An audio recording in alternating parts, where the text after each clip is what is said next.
Brought to you by TechnoSpark 20 series smartphones. I'm superhuman.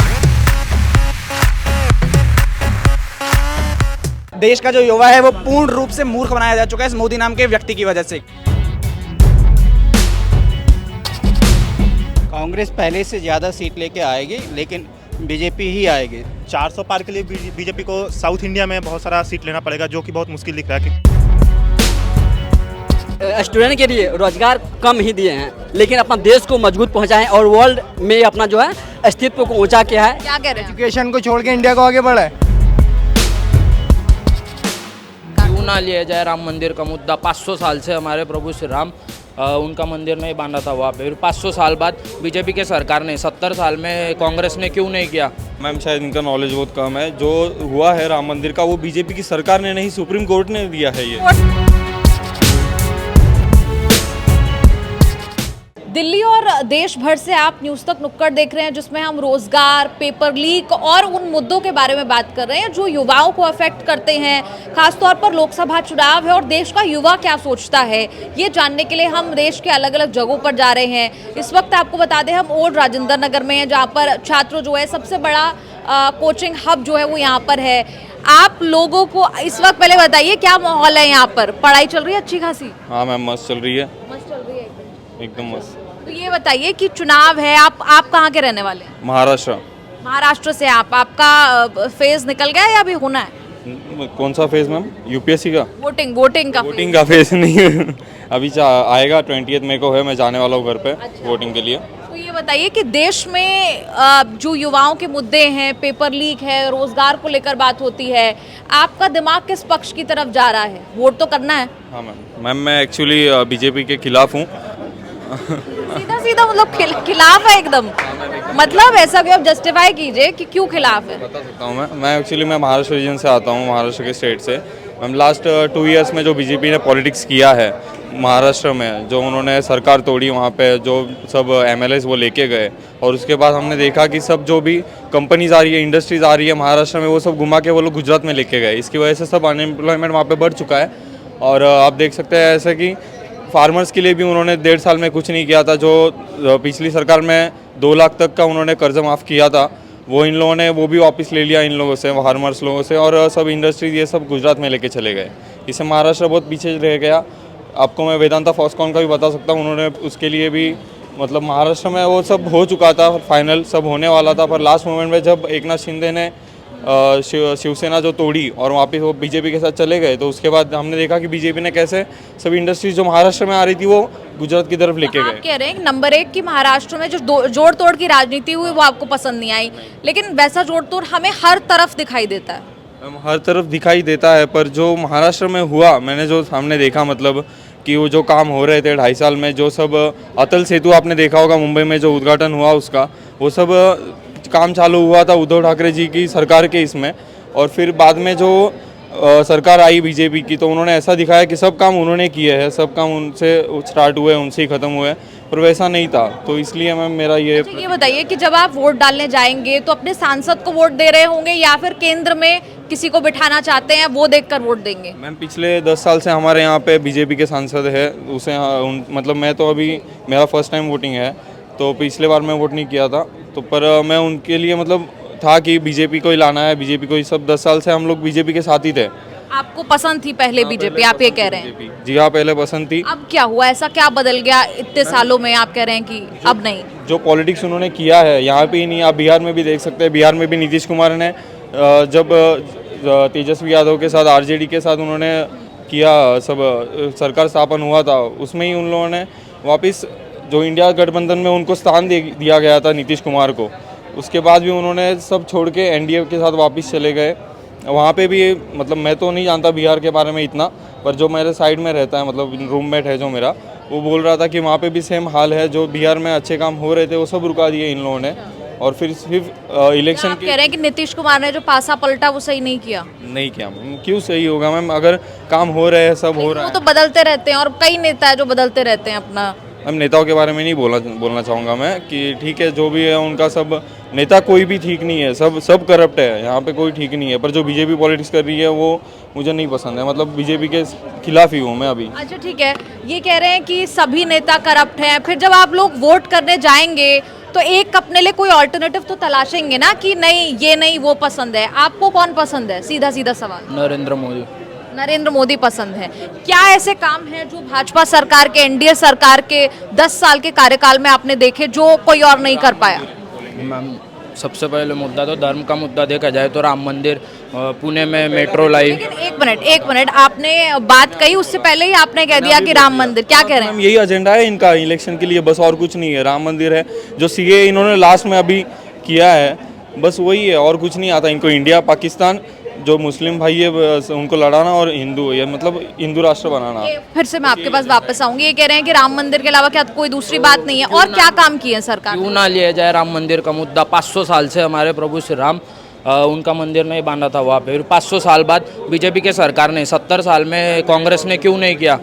जब मोदी जी अभी भी बोले थे एक सभा में कि भारत जब आज़ाद हुआ उसके बाद ही राम मंदिर बनना चाहिए था, फिर इन्होंने क्यों नहीं किया 70 साल में? जो आप क्या कह रहे हैं? आपको जोड़ रहे हैं? मैम शायद इनका नॉलेज बहुत कम है। जो हुआ है राम मंदिर का वो बीजेपी की सरकार ने नहीं, सुप्रीम कोर्ट ने दिया है। ये कोर्ट ने किया, कोर्ट के फैसले के बाद हुआ है ये, इस बात को आपके सामने किया। कोर्ट तो मतलब कांग्रेस की सरकार थी तब से कोर्ट तारीख पे तारीख दिए जा रही है। बीजेपी की सरकार आने के बाद ही क्यों हुआ? क्योंकि बीजेपी ने प्रेशर डाला, और जो कोर्ट पे प्रेशर डाला, कोर्ट पे नहीं प्रेशर डाला, लेकिन जो सत्य है वो घटना बताई, और कोर्ट ने भी बोला कि वह राम मंदिर के अवशेष थे इसलिए वह राम मंदिर बांधा गया। ये बीजेपी की सरकार। चलिए मंदिर पॉलिटिक्स से आगे बढ़ते हैं, क्योंकि हमारे असली मुद्दे रोजगार को लेकर है, असल मुद्दे जो जमीन पर रहते हैं उसे लेकर है। आप लोग बताइए, मैं आपके पास आ रही हूँ। आप जी, क्या नाम है आपका? मेरा नाम वासुदेव नायक है और मेरा घर भुवनेश्वर में है, उड़ीसा में। जैसे हम जानते हो पूरी एक कॉन्स्टिट्यूंसी है जहाँ पे संबित पात्रा लड़ रहा है, वो अभी एक बहुत बड़ा मतलब उड़ीसा में एक पॉइंट है जहाँ पर वो हो रहा है, वहाँ भी टेम्पल पॉलिटिक्स हो रहा है। आपको पता होगा कि नवीन पटनायक ने पूरी का न्यू नवकलेवर करवाया है, तो उसमें क्या है कि अभी संबित पात्रा वहाँ से हार गए थे, तो अभी संबित पात्रा वहाँ से फिर से लड़ रहे हैं, लेकिन बीजेडी के कोई नए आदमी वहाँ पर है। लेकिन बीजेडी वहाँ पर भी टेम्पल कार्ड खेल रहा है, जैसे बीजेपी राम मंदिर की तरह खेल रहा है ये यूपी में। तो ये बताइए, मैं आपकी बात समझ गई। आप कह रहे हैं कि जैसे ये राम मंदिर का जिक्र कर रहे हैं, आप कह रहे हैं उड़ीसा में भी एक टेम्पल पॉलिटिक्स चल रही है। देश के युवा, जी बिल्कुल, प्रसिद्ध जगन्नाथ मंदिर है। आप लोगों को ये जो टेम्पल पॉलिटिक्स होती है ये आपको सही लगती है? क्योंकि हम लोग इस मुद्दे के साथ आए कि जो आपके आपस के जो आपको अफेक्ट कर रहे हैं, रोजगार, पेपर लीक, वो सब मिला के नहीं, वो सब बात करने आए हैं। ये टेम्पल पॉलिटिक्स युवाओं को अफेक्ट करती है क्या? हाँ, क्योंकि हम हमारा मेन जो है हमारा रिलीजन है, हमारे रिलीजन के साथ कोई नहीं खेल सकता। आजकल सभी पार्टी ने हमारे रिलीजन को वोट बैंक बना दिया है, हमारे रिलीजन को, हमारे कास्ट को, सभी को। आजकल महिला और पुरुष को बांटकर उनको भी वोट बैंक के थ्रू जोड़ दिया गया है। तो आप सीधा सवाल, क्योंकि राम मंदिर की बात हो रही थी, भाजपा की कोर्ट की बात हो रही थी, आप बताइए आपकी पसंद कौन है? देखिए, स्टेट में तो नवीन पटनायक एंड सेंटर में मोदी जी, लेकिन मोदी जी को एक काम इस बार करना पड़ेगा। हमारे जो नेबरिंग कंट्री है उनसे हमारा रिश्ता बहुत अच्छा करना पड़ेगा, क्योंकि भूटान हमारे हाथ से जाने वाला है, नेपाल जा चुका है और बांग्लादेश भी जाने का कगार में है। मालदीव तो आप देखे ही होंगे अभी तो क्या हुआ है। तो हमारे जो पड़ोसी मुल्क है उनसे हम अच्छे ताल्लुकात बनाना पड़ेगा। लेकिन आप नहीं बनाएंगे तो लेकिन मोदी सरकार, मैं आपकी बात समझ गई। आप कह रहे हैं भूटान से अच्छे ताल्लुकात जो है वो बनाने चाहिए मोदी सरकार को। जहाँ तक हम लोग जानते हैं, एक ब्रॉडर व्यू में, ना सिर्फ भूटान की बात, सबसे बड़े दावों में से एक ये है कि हमारी फॉरेन पॉलिसी जो है वो स्ट्रांग हुई है। ये मोदी सरकार का कहना है लगातार। बाहर जो है इमेज अच्छी हुई है, भारत का कद अच्छा हुआ, ऐसा लगता है आपको? आपको मैं पूछूं, आपको जो हमारे नेबरिंग कंट्रीज है वहाँ पर कहाँ पर रिश्ता अच्छा हुआ है? वहाँ पर अच्छा हुआ है या यूरोप से अच्छा हुआ है? बताइए। वेस्टर्न में अच्छा हुआ है, क्योंकि मोदी का उधर से रिश्ता हुआ। अभी देखिए मेलोनी ने उनको भेज दिया कि इलेक्शन खत्म होने के बाद आप उधर आ सकते हो, लेकिन जबकि हमारे इलेक्शन अभी तक खत्म भी नहीं हुआ, कौन पीएम बनेगा वो भी पता नहीं है। तो ये कैसे भेज दिया गया? तो हम इंडिया का अच्छा अभी ताल्लुकात यूरोप, अमेरिका के साथ है, लेकिन हमारे नेबरिंग कंट्री के साथ ताल्लुकात बिल्कुल ही अच्छा। और इनकी बात से कोई सहमति रखता है? कह रहे हैं कि बीजेपी सरकार के पक्ष में चाहते हैं कि मोदी एक बार फिर से आए। यही सही बात कह रही हूँ मैं आपकी? किसी को लगता है यहाँ पर मोदी आए एक बार फिर से? मैं उत्तर प्रदेश से आता हूँ, तो उत्तर कहाँ प्रदेश से उत्तर प्रदेश? मैं प्रयागराज उत्तर प्रदेश से आता हूँ। तो चुनाव होना है अभी। चुनाव होना है और काफ़ी हो भी रहा है। तो जो आप एजुकेशन की बात करें, रोजगार की बात करें, मैं इसको प्रायोरिटी नहीं देता हूँ। जो उत्तर प्रदेश में जो भाजपा का जो एजेंडा था, गुंडागर्दी मुक्त करना, राशन शॉप, इंफ्रास्ट्रक्चर पे काफ़ी डेवलप हुआ है, चाहे वो रोड इंफ्रास्ट्रक्चर हो, हेल्थ एक्सपेंडिचर की बात की जाए, तो ये प्रायोरिटी दी जाती है। जब देश हमारा जो है वो सुरक्षित रहेगा, जब देश की महिलाएं सुरक्षित रहेंगी, तो वो तब जॉब और जो एजुकेशन होता है वो सेकंड प्रायोरिटी होती है। तो मैं चाहता हूं कि उत्तर प्रदेश में भी भाजपा है और भाजपा आएगी। अगर 80 सीट है तो 70 प्लस जो भाजपा है वो उत्तर प्रदेश में 70 प्लस सीट। लेकिन जो आपने बात कही कि रोजगार मेरे लिए मुद्दा नहीं है, ये ज्यादा बड़े मुद्दे हैं, आपने कहा ज्यादा बड़े मुद्दे कुछ और हैं, एक बार बताइए। रोजगार मुद्दा है, मगर देश का जो महिलाएं सुरक्षित रहें, देश का युवा पहले सुरक्षित होना चाहिए, उसके बाद रोजगार जो आता है वो दूसरे नंबर पे मुद्दा आता है। तो सुरक्षा जो है सबसे पहले होना चाहिए। और ये योगी सरकार ने उत्तर प्रदेश में काफ़ी, जिनका जो एजेंडा था उस पर काफ़ी खड़े उतरे हैं उत्तर प्रदेश की सरकार, योगी सरकार। अच्छा, आप ये बताइए कि ये जो बेरोजगारी जैसे मुद्दे हैं, रोजगार को लेकर बात होती है, कांग्रेस कह रही है हम सत्ता में आए तो इतने रोजगार दे देंगे, पेपर लीक को कंट्रोल कर लेंगे, आपको भरोसा होता है कांग्रेस के दावों पर या नहीं?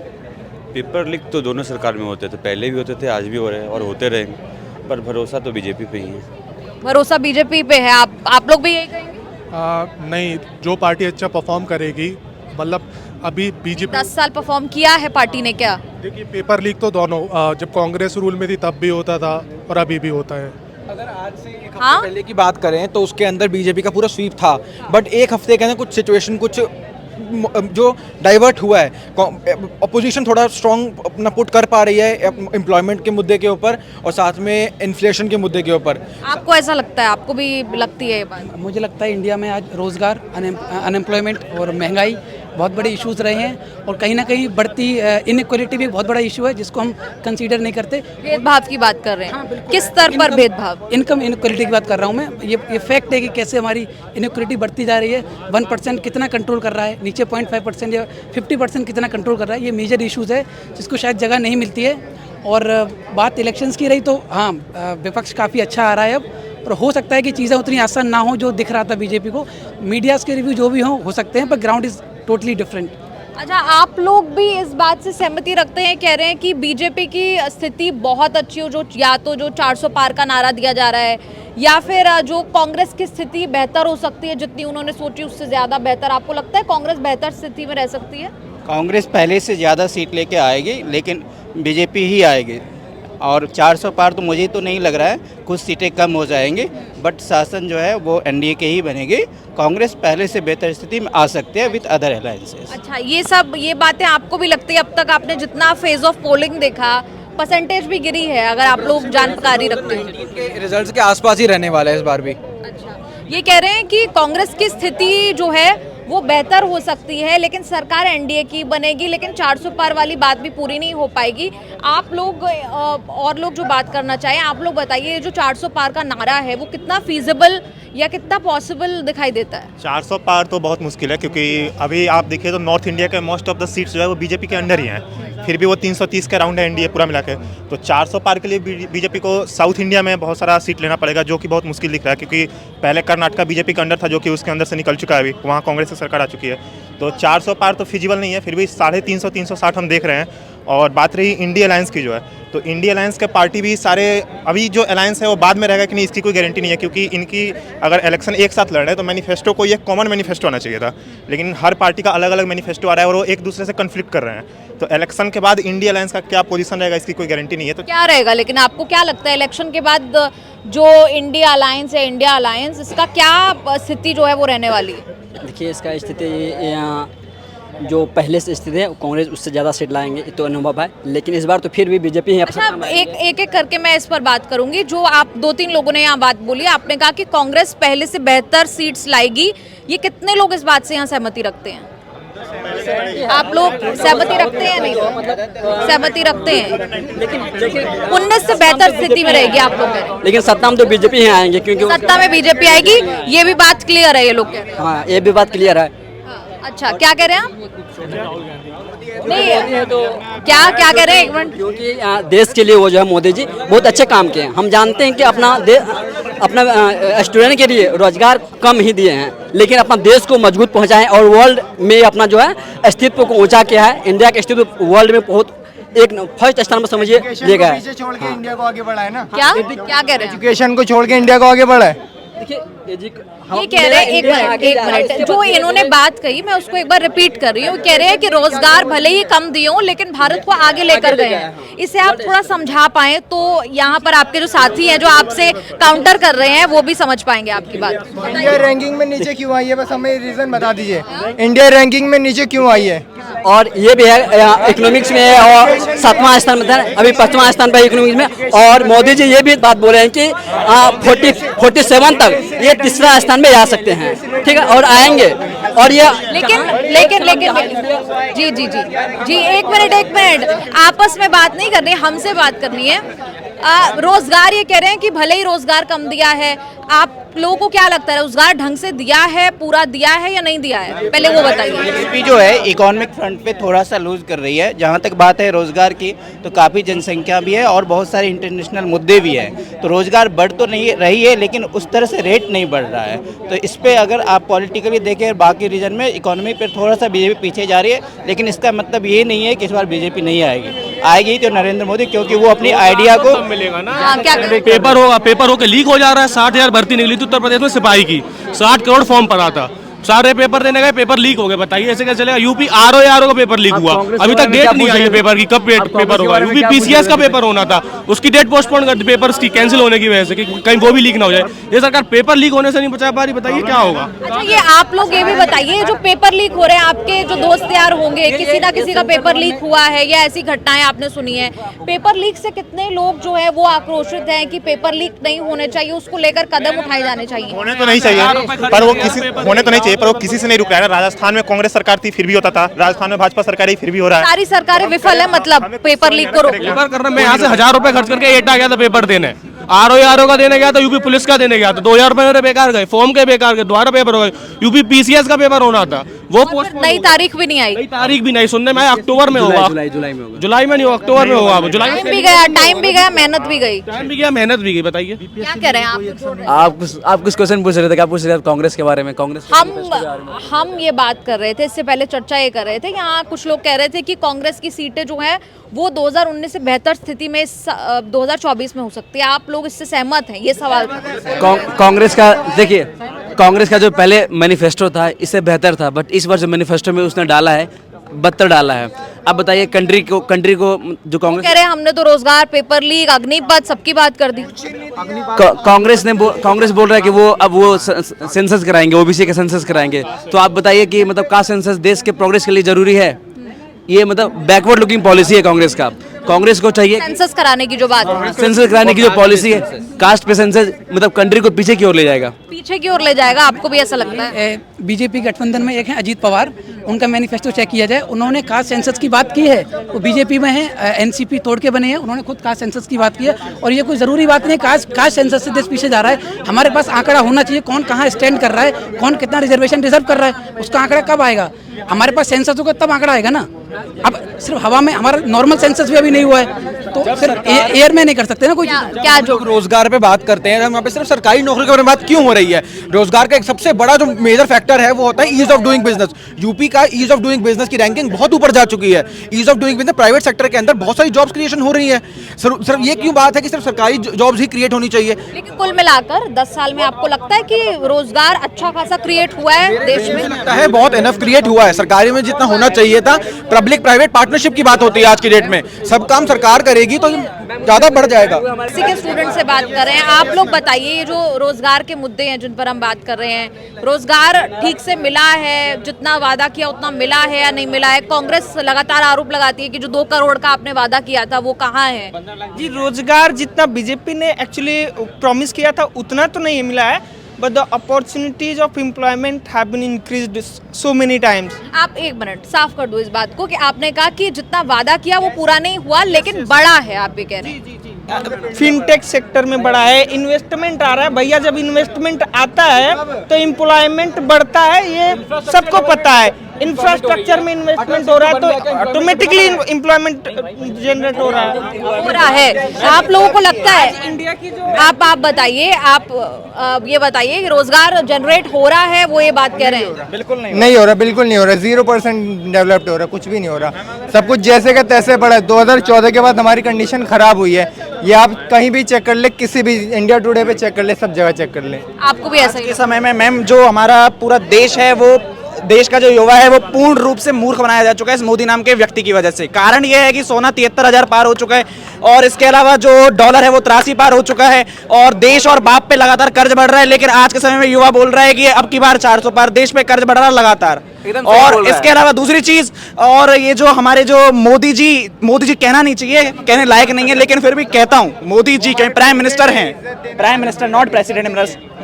अब दिक्कत ये है ना कि वो मतलब केवल और केवल जो रिलीजियस पॉलिटिक्स है और कास्ट बेस्ड पॉलिटिक्स है उसको खेले जा रहे हैं। मालदीव हाथ से छूट गया, श्रीलंका हाथ से छूट गया, लेकिन और ये सारी चीजें मतलब छूटती जा रही हैं, लेकिन आज के समय पर फर्क ही नहीं पड़ रहा है मोदी जी को। वो तो अभी भी राम मंदिर यूएई के अंदर मंदिर बनवा दिया, ये लगे जा रहे हैं। और इसके अलावा भी कई सारी चीजें हैं। मतलब ये जो मोदी नाम का जो व्यक्ति है ना मैडम, पूरी तरह से लोकतंत्र की आड़ में छुपा हुआ तानाशाह है। क्योंकि मतलब जो अपोजिशन पार्टी हैं उनकी मतलब उसने पूरी तरह से बैंड बजा रखी है। कारण ये है कि कांग्रेस का जो फंड है, अपोजिशन पार्टियां उनके जो फंड आ रहे हैं वो पूरी तरह से रोक चुके हैं ये। और इसके अलावा इलेक्ट्रल बॉन्ड जो है पूरी तरह से मतलब एक्सटॉर्शन रैकेट है, वो हो गया।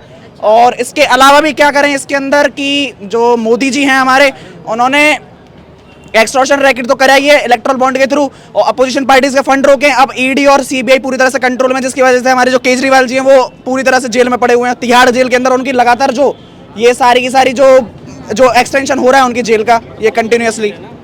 आप दिल्ली के ही रहने वाले हैं? दिल्ली के रहने वाले नहीं है मैडम। कहाँ से हैं आप? हम राजस्थान से। राजस्थान से है। राजस्थान में कौन जीत रहा है? राजस्थान में मत दीजिए आप। राजस्थान में अभी नहीं है। कोई सीक्रेट इन्फॉर्मेशन है क्या जो नहीं? राजस्थान में अभी जीतेंगे जब आपको बताएंगे। अच्छा, तो आप सहमति रखते हैं इनकी बात से? जो तमाम लिस्ट इन्होंने गिनाई जो आरोपों की, वो बात, हाँ, तो इन्होंने जैसे ईडी और सीबीआई पे बोला कि ईडी और सीबीआई अंदर कर रही है नेताओं को, तो वो केसेस जा रहे हैं, हाई कोर्ट में जा रहे हैं, सुप्रीम कोर्ट में जा रहे हैं। वही सुप्रीम कोर्ट जब इलेक्टोरल बॉन्ड को खारिज कर देता है, बोलता है कि ये स्कीम बंद होना चाहिए, तो ये बोलते हैं कि सुप्रीम कोर्ट बहुत अच्छा है। वो सुप्रीम कोर्ट संजय सिंह को जब बेल दे देता है तो बोलते हैं सुप्रीम कोर्ट अच्छा है। लेकिन जब केजरीवाल को फिर बेल क्यों नहीं मिल रहा है? अगर ईडी के पास कुछ सबूत नहीं है तो केजरीवाल को बेल क्यों नहीं मिल रहा है? संजय सिंह को बेल मिल चुका है। दूसरी बात, इन्होंने बोला श्रीलंका पे, श्रीलंका हमारे हाथ से चला गया, तो श्रीलंका हमारे हाथ से आज नहीं चला गया। श्रीलंका हमारे हाथ से गया क्योंकि राजीव गांधी का पॉलिसी था। राजीव गांधी को इंटरवेंशन नहीं करना चाहिए था उस समय। श्रीलंका का वो आज के टाइम पे गया, मालदीव आज के टाइम पे गया है क्योंकि चाइना का बढ़ रहा है। मालदीव का डोमेस्टिक पॉलिसी है, मालदीव का डोमेस्टिक पॉलिसी। आपके पास पैसा है, भारत के पास पैसा है, हमारे पास पैसा नहीं है। हमारे पास पैसा नहीं है नेपाल को मैनेज करने का, बांग्लादेश को मैनेज करने का। अभी मैंने बोला ना कि देश पे और बाप पे कर्ज बढ़ा लगातार, और बेटा बोल रहे 400 पार, अब की बार 400 पार, तो ये मूर्खता की निशानी है पूर्ण रूप से। क्या कह रहे हैं मैम? दूसरी बात, अगर क्या कह रहे हैं? अंधभक्ति जिसको हम कहते हैं ना, और अंधभक्तों का इलाज नहीं होता कहीं पे भी। हाँ, बताइए आप। बात जैसे है इनका कंपटीशन, मान लीजिए एक तरफ इंडी अलायंस से राहुल गांधी है, एक तरफ मोदी जी हैं। मोदी जी भले ही बोल रहे हैं, मोदी जी करें नहीं करें अलग बात है, पर मोदी जी बात करते हैं कि एआई की बात कर रहे हैं, स्पेस टेक्नोलॉजी की बात कर रहे हैं, ये देश को आगे ले जाने की कहीं बात कर रहे हैं। हिंदू मुस्लिम भाई जब से देश आजाद हुआ है तब से हो रहा है, और वो कभी बंद नहीं होगा इंडिया में। और दूसरी बात, राहुल गांधी क्या बात कर रहे हैं कि हम कास्ट सेंसस करेंगे, हम फ्री में 7,500 या 8,500 रुपए देंगे हर महीने। इससे देश कहीं आगे नहीं जाने वाला है। अच्छा, ये आप लोग बताइए कि मैनिफेस्टो की क्योंकि बात हो रही है, जो वादे किए हैं उसकी बात हो रही है, आप क्या जोड़ना चाह रहे हैं? मैम, मैं ये जोड़ना चाह रहा हूँ। सबसे पहले इन्होंने बोला कि मोदी जी को मोदी जी नहीं बोलना चाहिए। पहली बात, वो हमारे प्राइम मिनिस्टर हैं और किसी भी प्राइम मिनिस्टर को, किसी को आप इज्जत देने से आप छोटे बड़े होंगे नहीं, आप ही बेहतर दिखेंगे उससे। दूसरी सबसे बड़ी बात जो यहाँ के यूथ खुद नहीं कर रहे हैं वो है स्किल डेवलपमेंट और कैपेसिटी बिल्डिंग की। इंडिया की स्किल डेवलपमेंट इस समय सिर्फ 4% है और वहीं नॉर्थ कोरिया की 96% है। आज की यूथ सिर्फ चाह रही है उनको सरकारी जॉब दे दी जाए, उन्हें बैठे बैठाए स्पून फीडिंग कर दी जाए। हम मानते हैं कि हाँ, इसमें बहुत बड़ा रोल गवर्नमेंट का भी होता है कि वो अपॉर्चुनिटीज़ प्रोवाइड करे, कैपेसिटी बिल्डिंग करे, बट इस टाइम पॉलिटिकल अवेयरनेस की बहुत ज़रूरत है।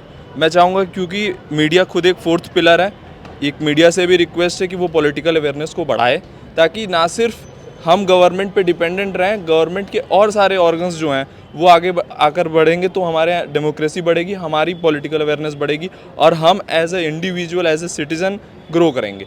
अगर हम बहुत ज़्यादा डिपेंडेंट रहेंगे कि गवर्नमेंट हमारे लिए पॉलिसी लाएगी, गवर्नमेंट हमारे लिए स्पून फीडिंग करेगी, तो हमेशा सिर्फ हम बातें करेंगे। हम कभी रोजगार के मोर्चे पर क्या कहेंगे सरकार के बारे में? देखिए, सरकार प्रयास तो कर रही है अपनी तरफ से। सरकार ने स्वच्छ भारत अभियान लाया, बहुत सारे स्कीम्स लाए, पर क्या India as a citizenship level पर क्या उतना सपोर्ट दे पा रही है? क्या वो उतना अवेयर्ड है हर स्कीम से? आप ये कह रहे हैं कि सरकार अपनी तरफ से जो करना चाह रही है वो कर रही है जितना बल पड़ रहा है, लेकिन लोगों को भी उतना ऑपोजिशन जो हमारे ऑपोजिशन की सबसे बड़ी गलती है, वो नैरेटिव बिल्डिंग कर ही नहीं पा रहा है। उनके पास विकास को लेकर कोई मुद्दे नहीं, उनकी बातें सुनिए आप, उनमें से कोई भी ये बात नहीं करेगा कि स्टैट्स पर बातें करे। वो बात करे कि हाँ स्कीम्स में ये फॉल्ट है, कभी उनमें से कोई भी इन स्कीम्स पे फॉल्ट पे बात नहीं करेगा। वो नेताओं के पर्सनल हिस्ट्री, पर्सनल केमिस्ट्री पे बात ज़रूर करेगा, पर वो जो इस समय जो ज़रूरत है उस पर वो बात नहीं करेगा कि हाँ वो आप लोगों को भी लगता है कि ऑपोजिशन जो है वो ठीक ठाक नैरेटिव नहीं बिल्ड कर पाई, और अगर नैरेटिव बिल्ड करना था तो कैसा नैरेटिव आप कह रहे हैं? बिल्कुल एक चीज़ तो मैं और बड़ा पॉइंट करूंगा कि अपोजिशन ने कभी एक लीडर बनाया ही नहीं। अगर राहुल गांधी आपको ड्रॉबैक लगता है क्या? क्या ये ड्रॉबैक लगता है कि एक चेहरा जो खुलकर सामने नहीं दिया, ये ड्रॉबैक नहीं है आपके? ड्रॉबैक नहीं है, ये हमारे देश की जैसी डिमांड होगी, जिस सिचुएशन होगा, हम इलेक्शन जीत के आएंगे, उसके बाद हम मुद्दा क्रिएट करेंगे किसको बनाना है। हमारे देश में एक ही व्यक्ति चेहरा नहीं हो सकते हैं, एज पर सिचुएशन हम डिसाइड करेंगे कौन कैपेबल है उस टाइम को हैंडल कर सकते सिचुएशन। हम एज ए यूथ जो बात करना चाहिए, एक माने किसी व्यक्ति को मैं चेहरा बना दी उसके पीछे सारे अंधकार ढक जाए, वो नहीं होना चाहिए। ये होना चाहिए हम जीत के आगे इलेक्शन, उसके बाद मेरा नैरेटिव ये बनना चाहिए मुझे कैसे फेस करना, क्या चैलेंजेस। आप कह रहे हैं कि एक बार चुनाव सत्ता में जो आ जाए उसके बाद तय हो, उसके बाद तय होना चाहिए। India as a representative democracy, उसका मतलब क्या है कि हमने यहाँ से सांसद भेजा, वो जाकर लीडर चुनेगा। ये प्रेसिडेंशियल नहीं है कि जब मोदी जी या राहुल गांधी इनको हम वोट दे रहे हैं। 2004 में एक्चुअली होता क्या है, 2004 में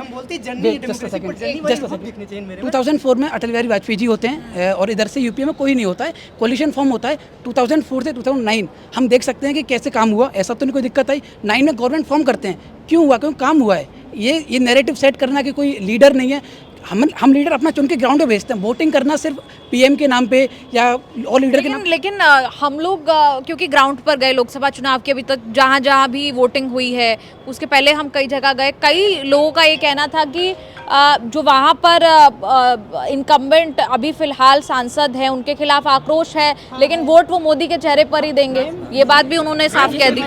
ये बिल्कुल सत्य बात है, ये हो रहा है, पर ये होना नहीं चाहिए। बात यह है कि आपको अपने सांसद मिल ही नहीं रहा है, विधायक मिल ही नहीं रहा है। पीएम मोदी आपके घर काम करने नहीं आएगा, आपको सांसद से काम करवाना है। जिस एरिया से मैं बिलोंग करता हूँ, बदायूं से, वहाँ का सांसद कभी आया ही नहीं। पीएम मोदी, अमित शाह या कोई भी लीडर हो, वो हमारे घर पे नहीं आएगा। हमारा काम तो सांसद विधायक से लोकल इश्यूज वो देखेंगे, तो हमें उस पर ध्यान रखना चाहिए। इसको लेकर आप चाहते हैं अवेयरनेस हो? छोटा संक्षिप्त में अपनी बात छोटी बात करूंगा मैम। मेरा एक कहना था, जो अभी मैं कंप्लीट करूंगा इनकी बात भी, पर मैं अपना बात कंप्लीट कर दे रहा हूँ कि अपोजिशन ने कभी भी अपना एक लीडर नहीं बनाया। अगर राहुल गांधी लीडर हैं तो क्या उन्होंने कभी भी सीएम बना? कभी भी उन्होंने कुछ इम्पैक्ट अपना बनाया? वो सिर्फ एज अ पार्टी लीडर रहे, संगठन में रहे। पर तो कह रहे हैं वो बड़ी कोशिश कर रहे हैं, भारत जोड़ो यात्रा उन्होंने देश भर से निकाली, लोगों से कनेक्ट बनाने की कोशिश कर रहे हैं। वो कह रहे हैं मैं रोजगार की बात कर रहा हूँ। एज एन एग्जीक्यूटिव अपना कोई इम्पैक्ट नहीं रखा। अगर इम्पैक्ट नहीं है राहुल गांधी का, आप कह रहे हैं? अगर एज एन क्यों नहीं कह सकते? क्योंकि सबकी अपनी राय है सबकी अपनी। अगर बीजेपी में नरेंद्र मोदी लीडर बने हैं, 2014 के पहले वो क्या थे? वो गुजरात के सीएम थे, उन्होंने गुजरात में इम्पैक्टफुल वर्क किया है। एक मिनट, इसीलिए Kejriwal as an individual leader ज़्यादा फेमस हैं, और Kejriwal as a individual leader ज़्यादा इम्पैक्टफुल भी हैं। चलिए कोई बात नहीं, सबकी अपनी राय है। आपको जोड़ना चाहते हैं? अंत करूंगी इस पूरी डिस्कशन का। सबने अपने बोला, कैपेसिटी बिल्डिंग, यूथ का सब प्रॉब्लम बोला, बट अभी तक जनता के 60% लोग जो इंडिया के हैं वो एग्रीकल्चर बेस है, और इंडिया कृषि प्रधान देश है। तो अभी तक उनका मुद्दा उठाया नहीं। कृषि प्रधान देश होने के नाते वो इलेक्शन में एक बहुत बड़ा मुद्दा बन जाता है, क्योंकि अभी एग्री बिल जो स्क्रैप किए, जो पंजाब हरियाणा के लोगों में जो आक्रोश है, जैसे मैं महाराष्ट्र से बिलोंग करता हूँ, तो महाराष्ट्र में अभी प्याज का ज़्यादा उत्पादन होता है, तो उसका निर्यात बंद होने के कारण वो भी कुछ ना कुछ लोगों के मन में वो है। अभी हम बोलते हैं कि रिलीजन के इस पे हम पोलराइज करने जाते हैं लोगों को, पर अगर खाने के लिए नहीं है, जो किसान आज देश को या पूरे वर्ल्ड को ये जिंदा रख रहा है, उसके खुद को खाने की प्रॉब्लम आ रही है। तो ये भी बहुत उनकी सुनवाई हो रही है, नहीं हो रही उनकी नहीं हो रही। वही तो, अगर इतने बड़े किसान के आंदोलन हो रहे हैं, अभी दिल्ली में हुए थे, पंजाब हरियाणा में हुए थे, फिर महाराष्ट्र में हुए हैं बहुत ज़्यादा, तो ये सब मुद्दे इलेक्शन के लिए बहुत इंपॉर्टेंट होते हैं, क्योंकि वो एक मेजर पार्ट है इंडिया के। ऑलमोस्ट 60% से ज़्यादा Indian population is from farming background. So ये भी एक बहुत इंपॉर्टेंट मुद्दा बन जाता है, क्योंकि फार्मर किसानों का मुद्दा बड़ा है, आप ये कह रहे हैं। बहुत बहुत शुक्रिया आप सभी का। सभी से हमने बात की यहाँ पर, रोजगार से लेकर पेपर लीक से लेकर किसानों के मुद्दे रहे हो, हर छात्र अवेयर है कम से कम, सभी मुद्दों पर बात की, इंटरनेशनल पॉलिसी के बात की। आप लोगों का इस पर क्या कहना है, आप कमेंट्स में लिखकर अपनी राय जरूर बताएं। कैमरा पर्सन रंजीत के साथ निधि तनेजा, न्यूज़ तक, दिल्ली।